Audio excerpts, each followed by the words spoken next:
Við ætlum að sýna hvernig hægt er að vinna úr úrgangi matarins þíns heima hjá þér. Þar sem í staðinn fyrir að henda honum í ruslið, þá hendir honum í svona tunnu.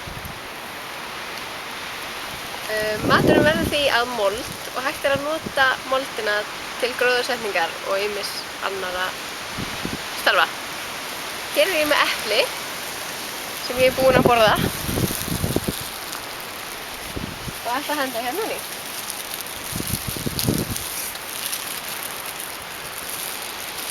Síðan, eftir cirka ár,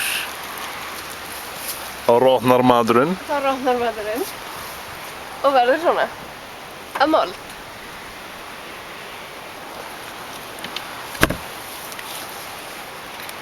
Ok, látum að vera grunn. Ok. Svo nýtum við moldina.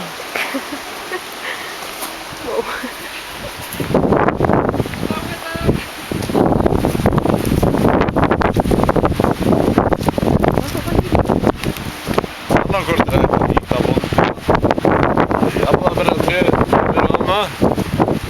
eða þá selja hana. Þar sem að kostar 9.900 krónur rúmmetrinn af þessu. Það er alveg þvílík gróðamaskína.